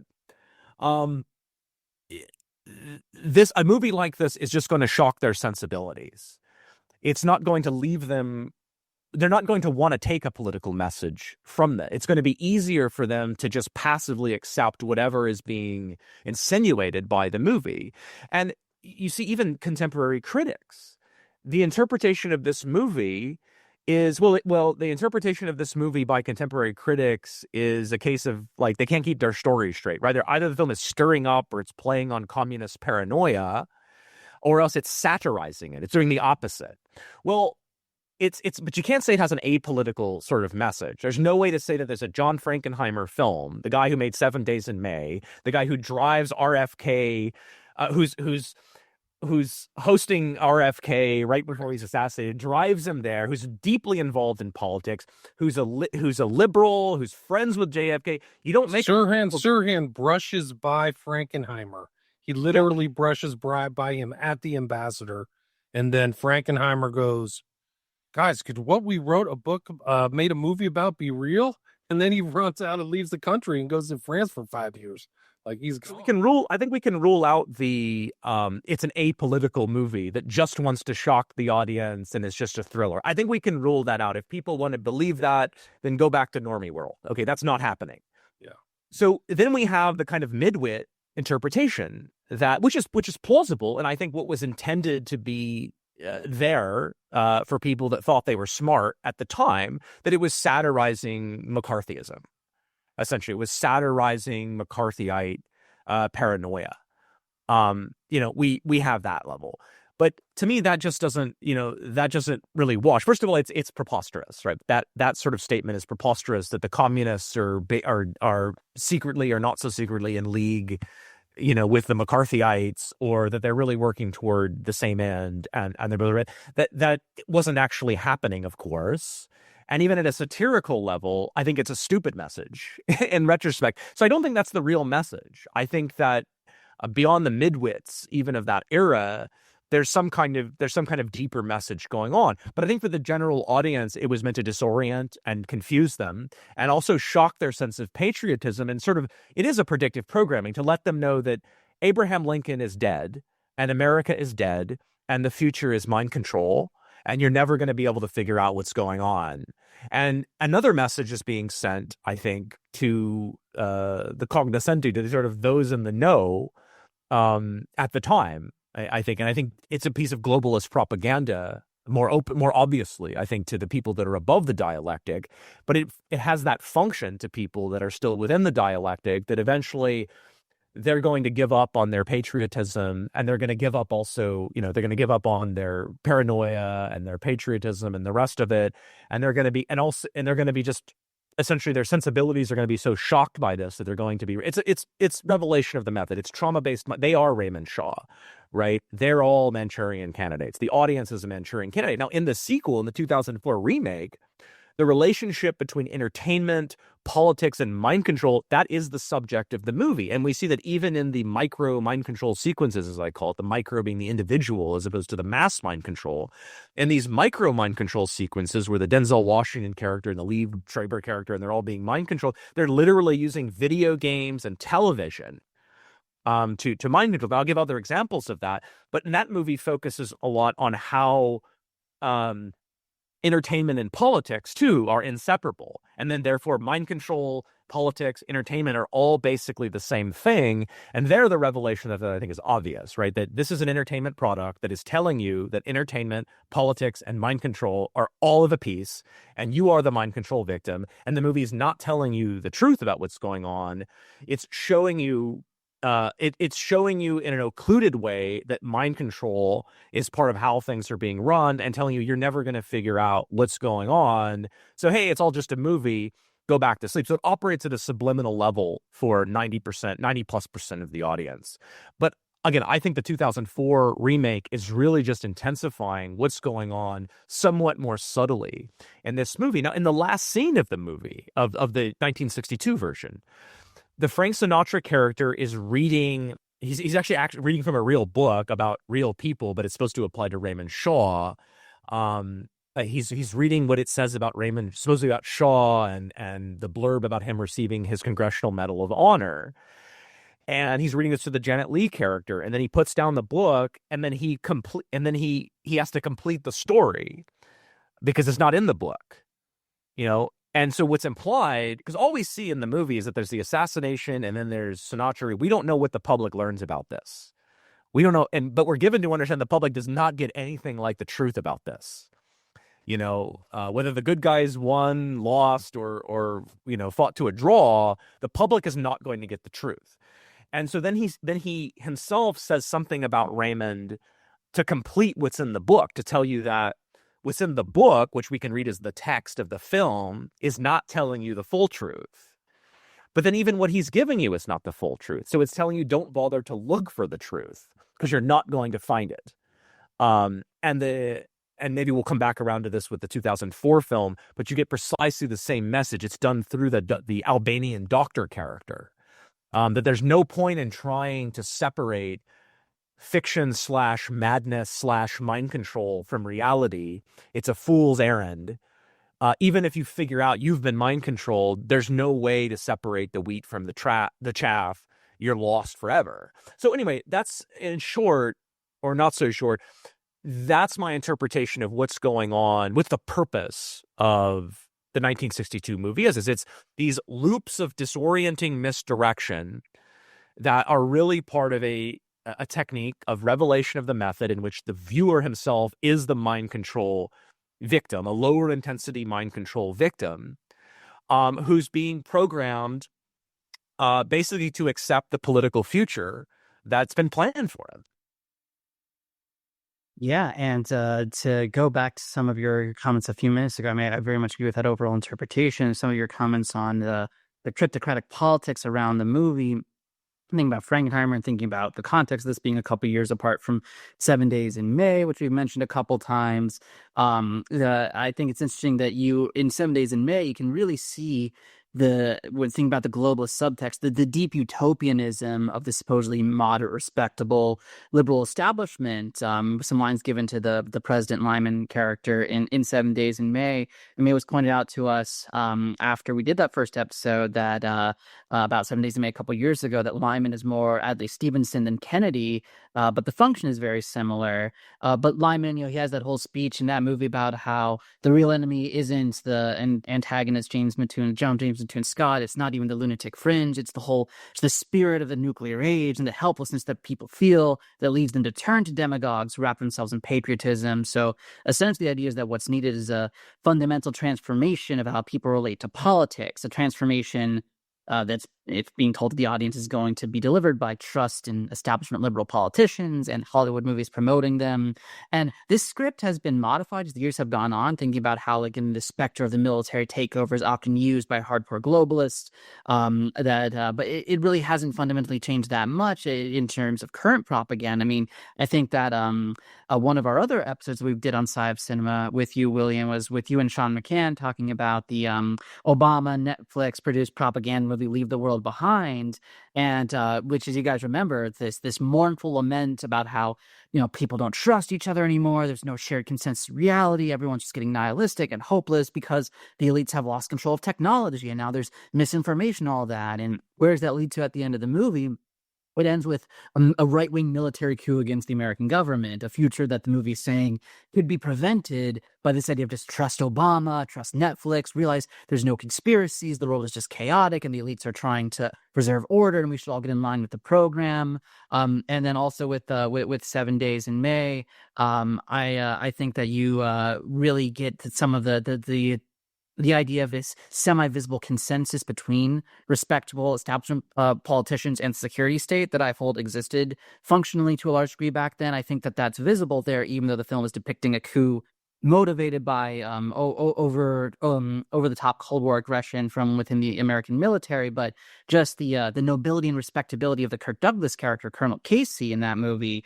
A couple scenes he finds himself getting kind of belittled by armchair civilian analysts on one side of the movie's political divide or the other, and he's obviously their a better person than them. So there's this quiet reverence for the military there, as long as it's in its proper place in terms of service to the civic values and political vision that the movie's promoting. And it's done very well in that movie. I mean, I think 7 Days in May is a very good movie as well. But part of how the movie makes its point is that shows that Casey actually agrees with General James Scott and about the issue in question about nuclear disarmament treaty with the Soviets. He opposes it just like Scott does, but he would never dream of being disloyal to the president or government or constitution as a response. And then there's a key line where someone says of a speech to the antagonist, General Scott, about that was no apolitical military officer, that was a dedicated politician. So it seems like he's a noble soldier, but it's really Casey who's fulfilling that role precisely because General Scott is straying from his kind of military service commitments and entering the realm of political influence. So that movie from Frankenheimer isn't even critiquing intense veneration of the military as such. In fact, I think it's engaging in that to some degree. It's just using the idea of out of control militarism as a foil for Atlanticist operations, and with the depiction of communism in the Manchurian Candidate, which we talk about a lot in this discussion. You see side by side of the demonization of McCarthy types, where Eleanor is evil in a calculated manner, and Senator John Iceland, he's evil in a very buffoonish manner. And I think I agree with you, William. It is a very good movie. There's a couple times where it's a little bit more heavy-handed than it needs to be, like in the first scene where he's like, Iceland is yelling about like the number of communists in the government, and then he changes the number. I think you kind of just could get the point from like you hear him change the number one time, then you have to have like a journalist say like, what was that number? And he changes it like a third time, stuff like that. So really, really driving the point home there about the McCarthyism, but with the communist handlers of Shaw, they're very evil people as well, and they're making jokes about the virus of capitalism and things like that. And so, yeah, and Brett, you indicated this, but one of the more overtly bad faith aspects of the movie's framing is that it's talking about how ridiculous and destructive anti-communist McCarthyite paranoia is, while depicting an active Soviet plot that's being carried out by evil, murderous characters who are on the brink of successfully installing an authoritarian government in the United States. I mean, there's that whole thing that Eleanor says about the speech has been worked on for 10 years in Moscow, in America, that Iceland is going to give. And yes, there is, I think, some overlap in the broader globalist paradigm between what we can call communism and capitalism. Although I think it's people, some right-wing conspiracy theorists, I think, get it backwards when they frame Western banking elites as part of a bigger evil called communism. I think it makes more sense to say that what gets called communism sometimes is one tool that sometimes can be deployed by the banking dynasties. But even that aside, something I thought of while listening to the communist commentary in Manchurian Candidate is that there's this interesting through line in Hollywood political filmmaking where there's this criticism of the way that militant right-wingers will allege that people in the liberal center or on the left are communists. Like with Frankenheimer, that's kind of his whole idea behind the movie, is criticizing that. And like with a couple of the characters who get erroneously called communists, it's done in a way just to show like just how extreme the Iceland supposedly are. Holborn Gaines, journalist that Shaw works for, and the communists have him kill him as a test run. When Eleanor calls him a communist towards the beginning of the movie, Shaw protests that not only Gaines is not a communist, he's even a Republican. Or with Senator Thomas Jordan, we hear that he successfully sued Eleanor for calling him a communist, and he gave the proceeds to the ACLU. So there's this idea that even more moderate or liberal-leaning critics of the Icelands are that they are consistent critics of both the far left and the far right. And there's kind of a resemblance there to the Trump era left liberal tactic of saying, oh, Trump is so extreme, he's even alienated these more reasonable and respectable Republicans, the more quote unquote moderate right wingers that they're referring to, usually being like soulless neocon ghouls that they've decided to valorize for their own purposes at that time. But the communist versus leftist distinction, that actually comes up a lot, like something in like Oliver Stone's Salvador, which there's something as that I read as a sincere critique of Reaganite militarism, and the way that those people will call things communist just by their own excesses. But with the James Woods character there, he says, yeah, I'm left wing, I'm not a communist. You guys are never able to tell the difference. Or from somebody I trust a lot less than Oliver Stone to have any good intentions, Christopher Nolan, when he puts his political cards on the table with Oppenheimer, the character in the movie, is shown to have communist associates, but the film is saying, he's unfairly persecuted for that. And he keeps repeating this phrase at least a few times, saying, I'm a New Deal Democrat. I'm a New Deal Democrat. So and then there's this subtly reverential reference to JFK toward the end of the movie Oppenheimer. So there's this undercurrent of identification with a kind of liberal tradition associated with FDR and the New Deal and JFK that comes out throughout Hollywood depictions of politics throughout different eras, and it's all kind of, I think, doing this limited hangout critique of corporatism and militarism, which can be very, very bad things and are part of like the big bad thing that we can call globalism or the Anglo-Judeo-Satanic elite or whatever. But it's criticized in a very directed or misdirected way in a lot of these movies, which are coming from this kind of Atlantis interblock messaging.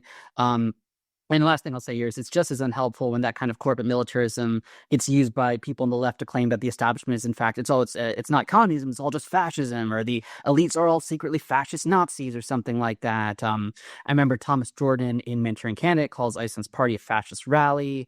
Oliver Stone as Costner's Jim Garrison make a big point of saying the plot against Kennedy was fascist. And I think we just need to understand how, just like different elite factions use the Cold War framework, propagandistic framework to leverage their interests, we also need to break out of the World War II mythology that tries to give Western elites the infinite mandate of heaven because they supposedly they defeated the supposed evil incarnate of the fascists who were going to take over the world or whatever. And now in perpetuity, any means are justified for suppressing what gets labeled as Nazi or fascist impulses. So even beyond the ways that these terms have become horrifically imprecise, the offboarding of conspiratorial significance to communism or to fascism or anything else, I think just obfuscates the true anti-human evil of the Anglo-Judeo elite, in my opinion. Yeah, I mean, I agree with you. I think that my takeaway is that they're really interested in power. So all of these trappings of right, left, communists, capitalists, fascists, they're all into it. So the communists are trying to get, can he kill somebody? Like, that's really it. Can we get him to strangle or use a bayonet or shoot him in the head?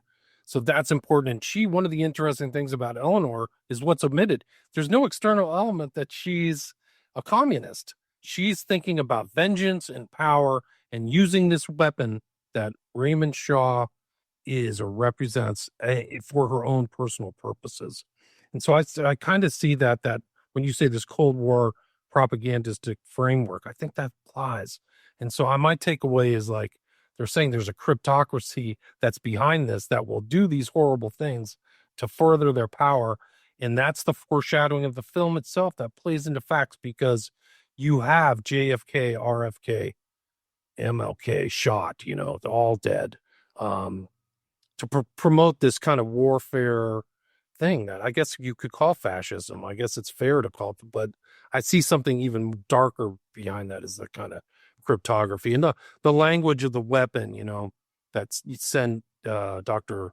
Yenlo uses, I think is really important. So I see just the violence even behind communism and, what the so-called free world, the violence is there and she's willing to use it. She's willing to sacrifice her own son to get into power and use it. She wants vengeance and things like that.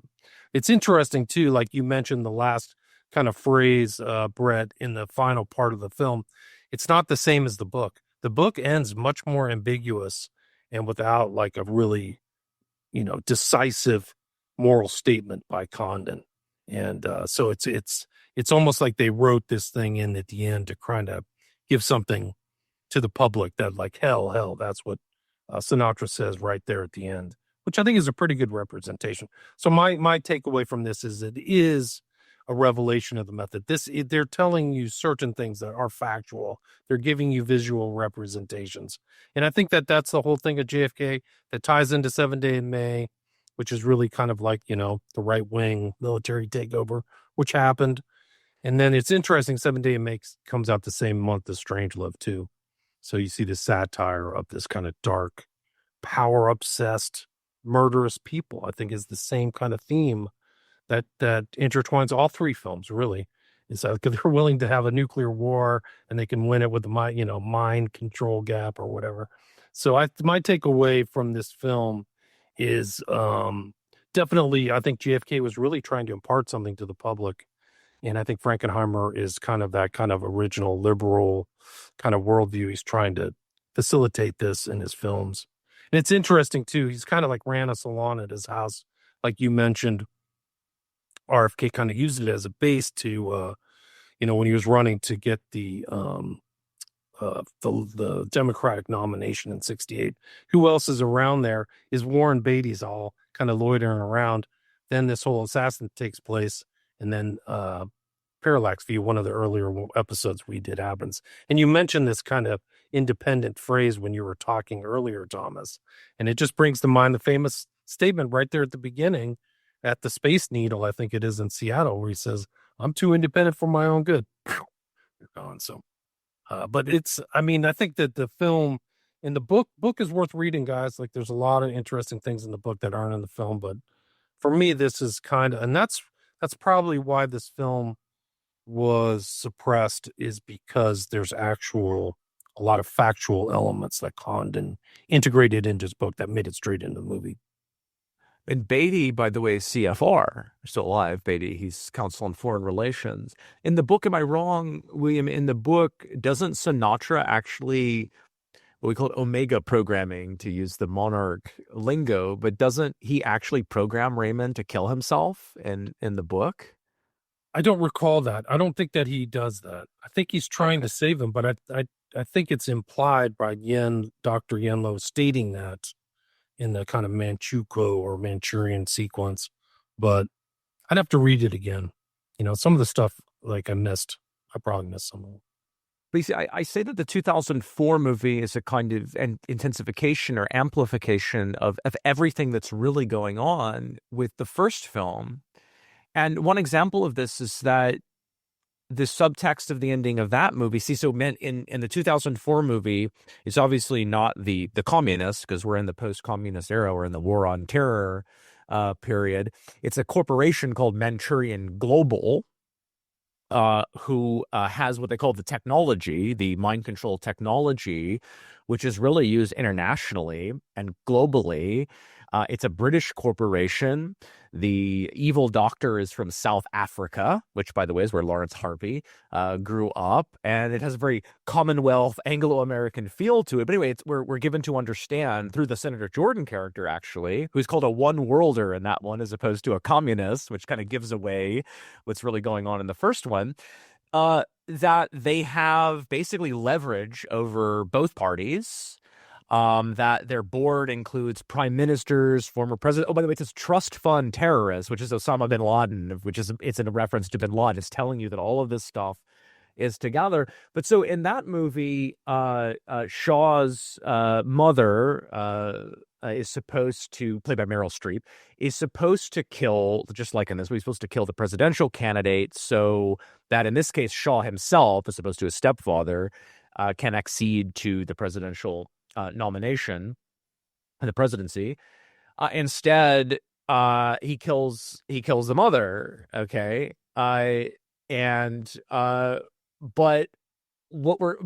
it's even more strongly intimated that this is actually what. And it's Marco, not Shaw. Excuse me, I'm getting a few things confused. So in the remake, it's Marco who's a patsy, right? They're going to do a pole patsy thing for Shaw. Marco himself is going to be the shooter, and he shoots the mother. But it's really intimated that he's supposed to do that. That in fact, Manchurian Global has programmed him to do that because they're very upset with the Meryl Streep character, the mother, who's had her son Shaw, just like in the first movie, go and kill Senator Jordan, the far left senator, and his daughter, the love interest of Shaw. And Manchurian Global is upset, because there's way too much exposure here. You're going and having your Manchurian, you're accessing his programming, have him kill people in broad daylight. And we're supposed to make this look like a drowning, and the daughter tried to drown trying to save him. Of course, it shows you the media gets involved in covering this stuff up. And they're really upset with her about this. And then she doesn't have any apologies. She gives a speech basically about how she's doing what's necessary and responsible for this nation. And so it's her nationalism, which is wound up with her narcissism and ambition and all the rest of it, that's really bad. And so we're really given to understand that Marco is actually programmed by the White Hats, who actually turn out to be Manchurian Global, to kill her. And it's all of this same kind of inversion, twisting stuff around. But anyway, in the 2004 version, it's just not as subtle. I think that's clearly an interpretation that the audience can make of that film. But I just wanted to give another piece of evidence of misdirection in the first film. And I don't know if you looked into this or not, William, but when Dr. Yen Lo is giving his little speech, he's got his mind control victims in front of the pan-communist council there. And he mentions a number of academic publications about hypnotic mind control. And several of these are real, and a couple of them are. I don't know if you looked into these, but one is called Experiments in the Hypnotic Production of Antisocial and Self-Injurious Behavior. Sounds like Omega programming, right? By Margaret Brenman, and that was actually published in 1942. Dr. Lowe says 1941. In fact, it was published in 1942 in Psychiatry, in the Psychiatry Journal. Interesting, too, that Brenman, by the way, married playwright William Gibson, not the sci-fi author, but a playwright. And so she's usually known as Margaret William Gibson. According to her Wikipedia, she's among the first to use hypnosis to treat neurosis related to war and related areas, i.e. trauma. She was the only woman on the staff at the Austin Riggs Center, which is interesting because that's a place that actually rejected electroconvulsive therapy, insulin shock therapy, and lobotomy. Now, another paper was called, that Dr. Yen Lo cites, is Experiments in the Hypnotic Production of Crime, published by Wesley Raymond Wells, also an American, and that was published in 1941 in the Journal of Psychology. And then he also mentions Andrew Salter's book, Conditioned Reflex Therapy. That was first published in 1949. Salter, incidentally, was an American, born from Russian Jewish parents. His father was a Trotskyite, who, according to his Wikipedia bio, demystified hypnosis, interpreting it as a form of conditioning, now the widely accepted view. However, there's two other papers that Dr. Yen Lo mentions. One, he says, Krasnogorsky's Primary Violence Motivation, or Serov's The Unilateral Suggestion to Self-Destruction. Now, these names sound Eastern Bloc, right? They sound like Russian names. Those are fake. Those papers don't exist. The Western ones exist. Okay, so this is the indication, is that this is a Western phenomenon, not an Eastern phenomenon. They're simply laundering it through the East, and it's right there. And maybe because that's as you point out, that's right there in Condon's novel. Direct quote. It's direct. Yeah, they used a direct the whole paragraph comes straight out of Condon. Yeah. So I think, again, that is yet more evidence of what I'm talking about, is that the people behind this production, they understand that the phenomenon of trauma-based mind control, what we'd later call Manchurian candidates, is primarily a Western phenomenon that the movie and perhaps the book, and I don't know Condon's motivation, is laundering through the Eastern Bloc, through the Soviets, essentially. Pretty incredible. I mean, the thing is so that Condon knew this is the inspiration. He might have even read all those documents, or those papers. It would make sense. So that's the information was out there. That's even before 53, right? Those are all 40s documents. So it makes perfect sense that this stuff was out there. So it's pretty incredible. And the fact that the audience, as kind of like a hypnotic subject, is kind of implied throughout the whole film. There's sequences where Lawrence Harvey shoots, he's looking straight at you with the gun, And then some of those other sequence with Eleanor Iselden, the perspective and the way they're using it is the card, the queen of diamonds, is literally right in your face while she's talking. So it's almost like you have been inducted during the film to a certain extent. And I think that's a pretty interesting aspect of the film. Yeah, the pointing of the gun at the camera, Jason Horsley wrote an article called The Moviegoer for the first issue of our magazine, Cultural Engineering Studies. So she analyzed, and among other things, like that particular trope of the gun being pointed directly at the camera, which I think you first see in Edwin Porter's The Great Train Robbery in 1903. You see it in Taxi Driver. Also see it in Scorsese's Goodfellas, among other things. I think that's one of the indications that, again, the audience itself is the target of the psyop, that this is psychological warfare being directed against the audience. Also interesting that apparently Frankenheimer and cinematographer Lionel Linden, they used an unusual amount of handheld camera work. And I also don't know if you've seen Seconds, the movie Seconds by Frankenheimer, a very interesting movie to watch, very avant-garde movie with Rock Hudson at the time, but also a lot of handheld camera work. But here in Manchurian Candidate, this is being done deliberately to create a disorienting feel, to completely disorient the audience, so yeah, I think that's very much what's in play here. I wonder if you have any comments on the Janet Leigh character as a handler, and because people speculated that is she a handler for the communists? Is she a handler for somebody else or whatever? But the whole scene is very forced, right? That she just comes up to a guy on a train and basically she's ready to propose marriage, essentially. It's all gibberish too. It's like, oh, we were in Korea on the train or does something. It's like they're exchanging code words or something. So I don't know.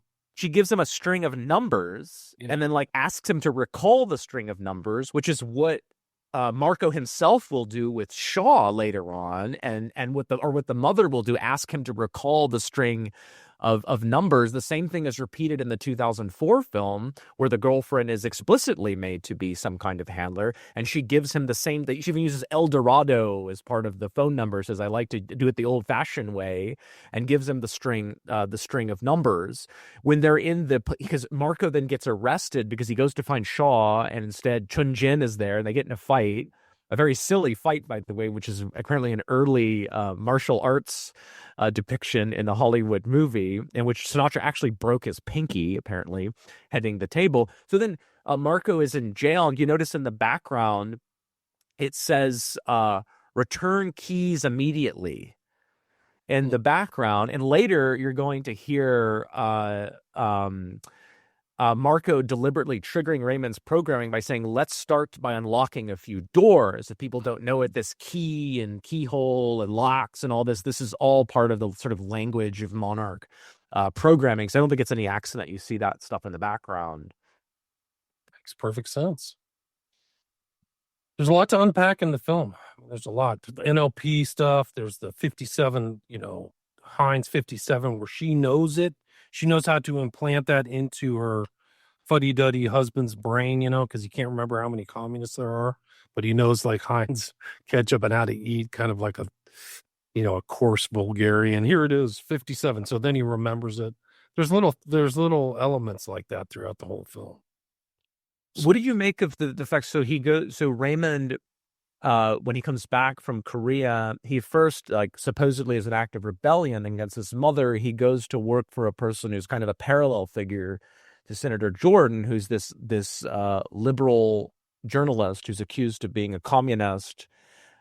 And when Raymond will then be programmed by his communist programmers as a test to see if he'll actually go through with the political assassination. They have him kill his employer to see if he'll actually do that. And when he goes to kill him, the guy is dressed up in women's clothing. Okay, right. In front of a chessboard, right? Very Illuminati symbols and stuff. And he's got there's a chessboard, and he's dressed up like a woman. And then I noticed I was reading through the IMDb trivia notes, and it said that Sinatra, around the time of the release of the movie, he told a magazine, supposedly, quote, joking, that Lawrence Harvey, who was gay, unbeknownst to most people, quote, had communist members in his family and also loved kissing men in public. Harvey was shocked, but Sinatra told him it was a joke. Well, it wasn't a joke that he liked kissing men. I don't know if it was in public or not. So it wasn't completely a joke. I have a feeling that because like accusing someone of being or being a closeted communist, right, made you compromise at the time, just like being gay. So to begin with, like that's the connection here between being gay or a cross-dresser or an accused communist, right? This is a way to politically and socially compromise you. And Lawrence Harvey was himself, I think, going back a long way. We've already talked about that, and his daughter, Domino, and everything. I think there's evidence that he was compromised. He certainly, by being gay, was just automatically in a state of a certain kind of compromise. So I don't know. I don't know if you have any thoughts on why this just sort of out of nowhere, we have the guy cross-dressing in the movie. Yeah, cross-dressing, but he's in a very ostentatious, like, bedroom, too. It seems very kind of Liberace-ish, I would say. So maybe they're, trying to make that connection or something between. I don't remember that from the book, but I'll have to go back and reread that part again. But it seems like they're trying to make that connection about liberals and homosexuals or whatever. Seems like that. I heard that Lawrence Harvey was bisexual, but I don't know. I mean, he had to have been if he had a daughter, right? So he's not just, he's around. It's interesting fact is that he and Angela Lansbury are only like 2 or 3 years apart during the filming of this, where she plays his mom. But yeah, that's about it. William, I know we're at the end of the time we had asked for, and so I guess the last point that I want to make while I still have you here is that that when we talked about the parallax view this few years ago, something that I kind of wondered about out loud was the connections between that and then Pacquiao's follow-up, All the President's Men, because they're very different movies in some ways, very similar in others. And I think that kind of makes a lot more sense to me now, in light of kind of what's going on with these ideas that I mentioned about this kind of real split within the establishment and their strategies that they're pursuing, kind of the intense internationalism versus kind of the American Israeli militarism, that taking place in the early 70s, and lots of things can name about why that comes to a head around that time. But you have the consolidation of political power around Nixon himself, and the rise of Sunbelt institutional power, that what Oglesby characterizes as the cowboys. And then crucially, you do have a real transformation of what exactly the U.S.-Israel relationship will look like. You have the rise of the Likud party in Israel, splits in turn onto U.S. intelligence about Angleton's closest to Mossad. You have the Yom Kippur War, and other things that signal kind of a split between like Zionist hardliners in Israel and their corollaries in the American right, with kind of the more internationalist diaspora, Judaic global elites. So in this climate, given that 10 years prior, Hollywood was perfectly willing to use these ideas of a military coup in a psyop direction, it makes total sense. Like with Parallax View, Atlanticist would be totally fine, depicting a shadowy, state-connected corporation. Again, that Hollywood emphasis on corporate critique, just like in the remake of Manchurian and all this other stuff, show that kind of corporation killing good Kennedy-style politicians. And it makes even more sense that the director would then follow up with the most blue-pill depiction of Watergate possible, valorizing Woodward and trying to impress upon people that the prestige press and the good old norms of liberal democracy can rightfully bring down a bad old corrupt Republican-like politician in that framing. So to me, those the through line between all these movies, 7 Days, Manchurian, Parallax View, All the President's Men, it makes a lot more sense to me now if you can kind of consider the progression of this metapolitical framing. That's the last thing I wanted to put out there. I think you're right. William, is there anything you want to plug, and can you tell listeners where it is that they can find your stuff? My podcast is William Ramsey Investigates. I have over 1,500 episodes. We've done a lot together. I think we're close to 20 episodes of Psyop Cinema or you guys. And then I have 5 books you can find on Amazon or my website. And I'm pretty active on Twitter. I post a lot there now. I don't feel like I'm censored there, but I'm trying to get my Substack up. So if you want to go sign up there, I'm going to publish some articles there, and a big one about this movie itself. So I'm still working. Brett, do you have anything else you want to add before William takes his leave? No, that's all right. Thanks, William. Appreciate it, and look forward to future collaborations. Yeah, likewise. Thanks for having me. Thanks for the invite. It's always great to talk with you guys, and it's like I learn something every time I'm on the show on whatever subject when I'm talking with you guys. So I really appreciate it. Have a great one. Have a great weekend. Peace. And you as well. All right, for extra thoughts from Brett and I about the 2004 remake of The Manchurian Candidate, that will be up on Patreon soon, along with an extra segment from us about Blue Steel, which I mentioned at the end of the last main feed episode. Those will be both available in the very near future. So that's patreon.com/psyopcinema, also psyop-cinema.com, and at CinemaPsyop on Twitter. Please check out our stuff and check out Williams as well. And until next time, this has been Psyop Cinema.